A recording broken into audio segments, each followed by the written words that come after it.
इसहाक डार साहब, minister for finance and revenue. शुक्रिया जनाब स्पीकर। मैं जो मोअज़्ज़ज़ लॉ मिनिस्टर साहब ने जो गुज़ारिशात की हैं उसको रिपीट नहीं करूँगा। मैं ब्रीफली अर्ज़ करूँगा जनाब स्पीकर के एक जनरल इलेक्शंस के लिए जो बजट 2022-23 22-23 फिस्कल ईयर के लिए जो एलोकेशन थी वो सिर्फ 5 अरब रुपए थी। During the course of fiscal year पिछले 6-7 महीने में कम्युनिकेशंस हुई with the election commission of Pakistan. उन्होंने कोई करीबन 54 बिलियन की डिमांड रेज की, लेकिन बात हो रही है जनरल इलेक्शन जो कि फिस्कल ईयर 23-24 में होने थे उसके हवाले से, और फाइनेंस डिवीज़न ने उनके साथ कम्युनिकेशन की। वो स्टैंडर्ड है कि कोशिश करते हैं कि कट शट को कॉर्नर्स करें, को सेविंग करें। तो फाइनल फिगर जो था वो 47.4 अरब का तय हुआ। और उसके बाद जो डेवलपमेंट्स हुई मुल्क में, जो खैबर पख्तूनख्वा और पंजाब असम्बली के हवाले से, मैं उस तफसील में नहीं जाता कि ये एक आइन जो दोबारा लिखा गया 63A के तहत, ये उसका नतीजा था। अगर 63A को रीराइट ना किया जाता तो फिर तो पंजाब में हुकूमत चल रही थी, एक हुकूमत में तब्दीली आ चुकी थी और वो अपने मुद्दत पूरी करती और फिर पूरे मुल्क में इलेक्शन एक वक्त होते। तो वो जो एक डेवलपमेंट थी उसने काफ़ी खराबियों का उससे जन्म हुआ। और उसके बाद वो हुकूमत जो है वो 25 मेंबर्स का ना तो कोई गुनाह था, उनके वोट नहीं गिने गए। एक महले एक सिंपल जो लॉ का स्टूडेंट है, वो भी, आप खुद लॉ के बड़े एक्सपर्ट हैं, वो अंडरस्टैंड करता है कि जो आपने जिस चीज़ की आपको सज़ा मिल रही है वो है कि आपके ज़मीर ने कहा कि मैंने ये वोट देना है, वोट ऑफ कॉन्फिडेंस या वोट ऑफ नो कॉन्फिडेंस में अगेंस्ट दी पार्टी लाइन, और फिर मैंने सीट खोनी है। तो वो उसका नतीजा ये हुआ कि वो आज तक दुनिया हैरान है कि 63A की एक नई जो इंटरप्रिटेशन आ चुकी है वो पता नहीं कैसे आई और क्यों आई। उससे तमाम खराबियों ने जन्म लिया और फिर ये दो असम्बलियों की जो डिसोल्यूशन थी, मैं समझता हूँ कि मुल्क में अफरा तफरी फैलाने की एक बदतरीन एक अटेम्प्ट थी। और हमने देखा कि 2 असम्बलियों के बाद इलेक्शन कमीशन की तरफ से फंड्स की डिमांड फाइनेंस मिनिस्ट्री में आई। मीडिया उसकी बात कर रहा था कि 50% मजीद खर्चा होगा, स्पेकुलेशन थी मीडिया में। तो हमने लिखा फाइनेंस ने कि जी आपने जो ये 2 असम्बलियों को इलादा किया है और आप फंड्स मांग रहे हैं, तो आपके कितने एडिशनल अखराजात होंगे, क्योंकि अब आप इलेक्शन को, एक तो यह है कि एक ही दिन आप इलेक्शन करवाते हैं, आप एक से ज़्यादा बैलेट आप स्टैम्प करते हैं, आपकी सिक्योरिटी जो है मोबिलाइज एक वक्त के लिए होती है, जो कि एक दिन के लिए या 2 दिन के लिए नहीं होती। उसकी मोबिलाइजेशन हफ्ता 10 दिन, उसकी डीमोबिलाइजेशन, उसमें अच्छा खासा ये सारा खर्चा उसी के लिए है। तो उसके नतीजे में उन्होंने हमें जो अमाउंट दिया वो दिया 14.4 अरब। तो इन एनी केस फालतू खर्च होगा, यानी आफ्टर नेगोशिएशन अगर एक वक्त में पूरे मुल्क में इलेक्शन होते हैं तो 47.4 बिलियन। अगर ये 2 इलेक्शन स्प्लिट होके होते हैं और वो होते हैं तो फिर एटलीस्ट अनदर 14.4 बिलियन, जिसका मतलब है कि 61 रफली 62 बिलियन जी।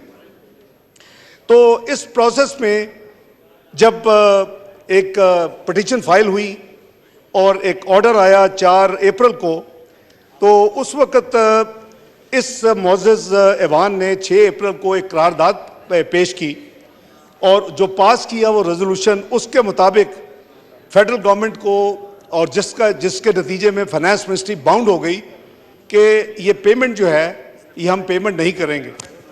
ये चीज़ एक तरफ है, और दूसरी तरफ आपका आइन जो है वो आर्टिकल खासकर बजट और सप्लीमेंट्री ग्रांट्स, एक्सेस ग्रांट्स के हवाले से आर्टिकल 80, 80, 81, 82, 83, 84 गवर्न करता है। जाहिर है कि इस मुअज़्ज़ज़ ऐवान की जो सेंस थी, जो करारदाद कंसेंसस से पास हुई, और जिसके ऊपर जाहिर है कि इखलाकन और अदरवाइज एक जो सॉवरन पार्लियामेंट की जो एहतराम होता है, तो वजारत ख़जाना के पास सिंपल जो प्रोसेस है जिसको बार बार इन्वोक करने की कोशिश की जा रही है वो अवेलेबल नहीं था।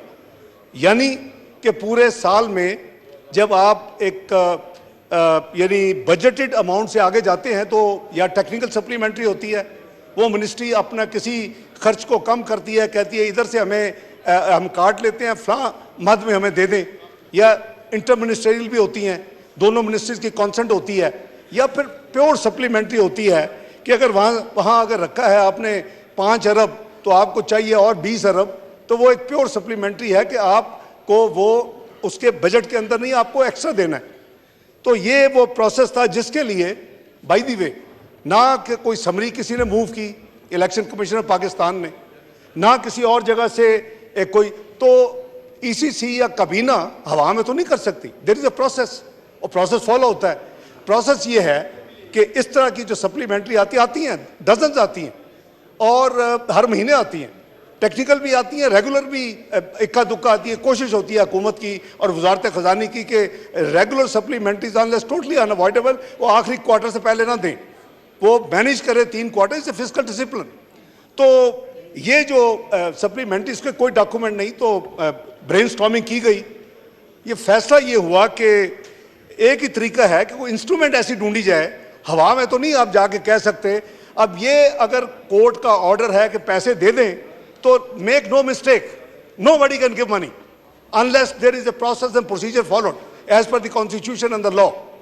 वो प्रोसीजर ये है कि एक समरी होगी, समरी के बगैर ये एक एज ए मैटर तो डिस्कस हो सकता है, एक फैसला नहीं हो सकता ईसीसी में या काबीना में। तो ये सोचा गया कि क्या किया जाए, तो कोई उसके ल्यू में हमने 81E का सहारा लिया। ये है expenditure charge upon federal consolidated fund. अब उसके तहत हमने 81D पहले देखा गया, उसमें था कि any sums required to satisfy any judgment, decree और award against Pakistan by any court of tribunal. यह वर्ड है against Pakistan, that limited us to use this particular article, क्योंकि ये कोई फॉरेन कोई जजमेंट होती पाकिस्तान से बाहर किसी की, अपना इंटरनेशनल आर्बिट्रेशन की, किसी कोर्ट की, तो फिर तो था। तो then we took the sahara 81E का। वो क्या कहता है, any other sums declared by the constitution और by act of Majlis Shura to B so charge. हमने उसके तहत काबीना में ले गए, काबीना ने अप्रूवल दे दी, हम उसको इस हाउस में ले आए, और as this house has the sovereign will to decide whatever they want to decide. और उसमें मैं समझता हूं कि they have a reason to decide what they decided. वो कहते हैं हम इसको फैसले नहीं मानते, वो 4-3 का फैसला है। यानी ये जो सवाल उठ रहा है कि हाउ कम के मनी बिल जो है वो गवर्नमेंट जो है वो उसका मनी बिल जो है वो कैसे रिजेक्ट हो गया, तो उसके पीछे रैशनल है। ये जो अपना पूरे पाकिस्तान की नुमाइंदगी करते हुए या नुमाइंदगान बैठे हुए हैं इस मोअज़्ज़ज़ हाउस में, वो उस फैसले को कहते हैं, उसकी करारदाद में है कि हम इस फैसले को नहीं मानते। ये फैसला 4-3 है तो कुछ होना ही नहीं चाहिए था। बहरहाल वो जो एक जुडिशल कॉन्स्टिट्यूशनल लीगल बैटर को एक तरफ भी रख दें, तो हमने पूरी कोशिश की कि अगर हमें ये इंस्ट्रूमेंट मिल जाए तो इसके तहत फिर हम एक चार्ज एक्सपेंडिचर के तौर पे वी कैन प्रोसीड। तो आपने देखा, आपने चेयर किया, इस हाउस में वो बिल पेश हुआ 81E के तहत, काबीना ने अप्रूव किया और इस हाउस ने उसको अप्रूव नहीं किया, रिजेक्ट कर दी। Now, obviously the house is sovereign. Nobody can do anything. उसके नेक्स्ट हमने देखा कि फिर जो एक ऑर्डर आया, उस ऑर्डर के तहत ये कहा गया कि जी नहीं, आप ये पेमेंट करें, स्टेट बैंक ये पेमेंट करें। No, state bank can not disburse money. इसका जो ट्रस्टी है, इसका जो ऑपरेटर है, वो फाइनेंस डिवीजन है। ये समझने वाली बात है। स्टेट बैंक ने यहां तक तो कंफर्म कर दिया कि हमने एलोकेट कर दिया है, जो हमारे FCF अकाउंट में पैसे पड़े हैं 21 बिलियन तक हमने उसको रोक लिया है। आपको याद होगा, होता है चेक गुड फॉर पेमेंट, कि अगर मैंने अपना चेक इशू किया और मैं अपने बैंक के पास गया, वो जो मैं जिसको देना है वो कहता नहीं भाई मुझे नहीं पता चेक होगा कि नहीं, वो पीछे गुड फॉर पेमेंट, वो आपके अकाउंट में उतना बैलेंस ब्लॉक कर लेते। तो स्टेट बैंक इस हद तक तो कर सकता था ऑर्डर पे अमल दरामद करने की, वो ये नहीं कर सकता था जो उनको कहा गया कि आप पैसे रिलीज कर दो। There is no system in this constitution अगर हमने इसको फॉलो करना ना फाइनेंस के। अच्छा, अब मामला आ गया कि finance will authorise and then they will release. Finance खुद कुछ नहीं कर सकती जब तक सप्लीमेंट्री ग्रांट या टेक्निकल सप्लीमेंट्री ग्रांट का प्रोसेस मुकम्मल ना हो। और यहाँ सबसे जो बड़ी बात थी वो 6 अप्रैल की करारदाद है, जो कि कैटेगोरिक फेडरल गवर्नमेंट को कह रही है कि आप मत पैसे दें, या हम इस फैसले को मानते ही नहीं हैं। तो उसके नतीजे में आपने देखा कि एक और फिर ऑर्डर आ गया, और वो जो ऑर्डर था वो दोबारा उसमें जो मुख्तलिफ जो अभी जनाब लॉ मिनिस्टर साहब ने एक चीज़ एक्सप्लेन की हैं। मैं सबसे पहले तो जब ये ऑर्डर आया तो मैं समझता हूँ कि राइटली सो स्टैंडिंग कमेटी ने अपना सू मोटो उसका, आपकी फाइनेंस कमेटी जो standing committee of national assembly है, उन्होंने क्या कहा कि after threadbare discussion the standing committee resolved and directed the finance division that in order to comply with the orders of the Honorable Supreme Court of Pakistan and the constitutional scheme provided by authorization and release of funds for the purpose of general election, the matter may be placed before the National Assembly in the form of a bill through the Federal Cabinet. This has been necessitated because of the fact that the Supreme Court of Pakistan in its order dated 14th of April had also directed the Finance Division to adopt the constitutional procedure by way of ex post facto approval. Sir, emphasis ex post facto approval. इसमें जरा थोड़ी सी रोशनी डालने की कोशिश करता हूं जी. In order to avoid any future complication whereby the funds are released and ex post facto approval granted, the above course has been recommended. तो ये था जी इस honourable standing committee of on finance and revenue of national assembly का फैसला। और उसके नतीजे में ऑब्वियसली हम वापस फाइनेंस डिवीजन फेडरल कैबिनेट को लेके गई, और उस के नतीजे में we took a motion approval, ये हुआ हमारा काबीना से, that supplementary sum not exceeding 21 billion be granted to the federal government to meet the expenditure other than charged during the financial year ending 30 June 2023 in respect of Election Commission of Pakistan, demand number 64A. तो जनाब speaker, इसको भी इस house ने इसको भी vote down कर दिया। अब ये एक अगर जब आप ऑर्डर पढ़ते हैं तो ऑर्डर में ये एक एक्स्ट्रा ऑर्डिनरी ट्रांजैक्शन है। नॉर्मल ट्रांजैक्शन यही है कि जी किसी मिनिस्ट्री की अगर सप्लीमेंट्री ग्रांट है, अगर काबीना या प्राइम मिनिस्टर सेटिस्फाइड है तो उसका एक प्रोसेस फॉलो किया जाता है, एक समरी मूव होती है, उसमें थ्रेड बेस्ड डिस्कशन होती है, ईसीसी अप्रूव करती है, फिर आफ्टर मुस्तफा इम्पैक्ट्स वो स्टैंड अलोन, फिर भी अप्रूवल फाइनल नहीं है, वो काबीना को या काबीना की मीटिंग में या थ्रू सर्कुलेशन काबीना अप्रूव करती है। अब ये एक स्पेसिफिक सिचुएशन है जिसमें हाउस ने पहले 6 अप्रैल को करारदाद पास कर दी और अपनी सेंस दे दी। दूसरी दफ़ा एक अटेम्प्ट की गई कि एक ऐसा इंस्ट्रूमेंट मिल जाए जिसके तहत कोई ट्रांजैक्शन हो सके। वो इंस्ट्रूमेंट, वो बिल था, वो ट्रांजैक्शन के लिए नहीं था, वो एक इंस्ट्रूमेंट था जो ट्रांजैक्शन को करने के लिए था, वो ट्रांजैक्शन इटसेल्फ नहीं थी, उसको भी रिजेक्ट कर दिया। तीसरा, जब वोट ये एक्सपेंडिचर को तीसरी दफ़ा लेके आए तो उसको भी हाउस ने अप्रूव नहीं किया।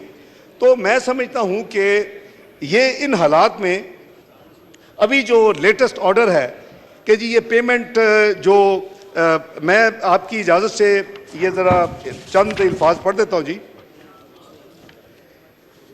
When viewed from this perspective, the rejection, ये पैरा 8 है ऑफ दिस ऑर्डर जो 19 का है, rejection of demand number 64A जिसका मैंने अभी जिक्र किया और इस हाउस ने उसको रिजेक्ट किया, has serious constitutional implications. One possibility is that the government, and also since the federal cabinet is appointed on the advice of and is headed by him, the Prime Minister, have lost the confidence of the majority of the members of the National Assembly. यह para number 8 है 19 अप्रैल के order का। The learned Attorney General categorically stated that this was not so. The federal cabinet and the Prime Minister have and had at all times the confidence of the majority of the National Assembly. मैंने अभी underline किया है कि ये standard तो money bill pass होते हैं, budget pass होते हैं, सारी दुनिया में, it's an extraordinary transaction, an extraordinary situation, whereby house ने अपनी सेंस पहले दे दी, एक अटेम्प्ट किया कि एक इंस्ट्रूमेंट दे दे जिसके तहत फाइनेंस को उसको मूव कर सके पेमेंट के लिए प्रोसेस, वो रिजेक्ट हो गया। फिर एज सच एक्सपेंडिचर की आ गई उसमें 82(2) के नीचे कि वोटेड एक्सपेंडिचर के तौर पे दे दे, वो भी रिजेक्ट हो गया। तो ये आगे जो मैं समझता हूँ कि जो लिखा है ऑर्डर, वो ज़रा सुन लें। For present purposes we accept the statement made by the learned attorney general. The other possibility then is that the putative rejection of demand number 64A is to be regarded as anomalous. मैं समझता हूँ कि ये बड़ा strongly worded है। That means कि यहाँ सारे जो लोग बैठे हैं, क्या इनको कोई समझ बूझ नहीं है कि वो जब रिजेक्ट कर रहे हैं तो वो क्या कर रहे हैं? They know what they're doing. They have categorically expressed their will on 6th of April in this resolution. कि हम क्यों कर रहे हैं इसको अपोज है, क्यों फेडरल गवर्नमेंट ना करे। तो ये एक ऐसी सिचुएशन है कि जिसमें चाहे प्राइम मिनिस्टर चाहे फेडरल कैबिनेट चाहे फाइनेंस डिवीजन चाहे, no payment can be made. This house has categorically stop the payment. So हमें अब आगे जो इसमें जो लिखा गया वो ये है कि for present purposes we accept the statement made by Attorney General. The other possibility then is that putative rejection of demand is to be regarded as anomalous and the resulting situation can be rapidly rectified. Rectification तो उधर होती है जब के आपसे कोई गलती हो जाए या आपने अनकॉन्शियसली कोई कर दिया। ये तो इन्होंने बड़ी एक दफ़ा नहीं 3 दफ़ा ये अपना फैसला सुना चुके हैं। मैं समझता हूँ कि क्या ये पहली दफ़ा है कि पाकिस्तान में इलेक्शन 90 दिन में नहीं हो रहे? क्या अब अगर फैसला हो जाए, अगर पैसे मिल जाए तो क्या 90 दिन में इलेक्शन होंगे? 90 दिन में अभी भी नहीं हो रहे। We are passing 90 days. क्या मोहतरमा बेनज़ीर भुट्टो साहबा जब फौत हुई तो क्या इलेक्शन वक्त पे हुए थे? नहीं वक्त पे हुए थे। तमाम पार्टी से इसी तरह कंसेंसस की इलेक्शन आगे चले गए। क्या जब कैलेमिटी आई 88 में तो इलेक्शन वक्त पे हुए थे? So there are presidents. आपका article if I am not wrong 254, अगर आपका कोई टाइम लाइन के साथ कोई एक्शन है as per the constitution of Pakistan and it is not perform with in time line but it has been performed, it is a very much legitimate and legal action. उसमें कोई खराबी नहीं है, आप उसको बड़ी अच्छी तरह समझते हैं। जनाब स्पीकर, मुझे ये भी इजाज़त दे, चूँकि मैं इस टॉपिक पे पहले नहीं बोला, क्या पाकिस्तान सेंसस के ऊपर 35 अरब खर्च नहीं कर रहा ये house?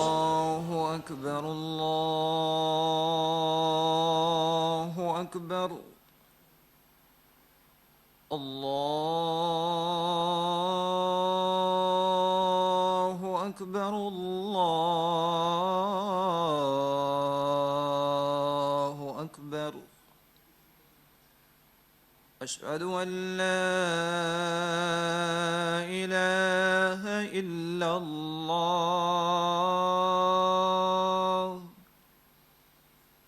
Ashhadu an la ilaha illallah.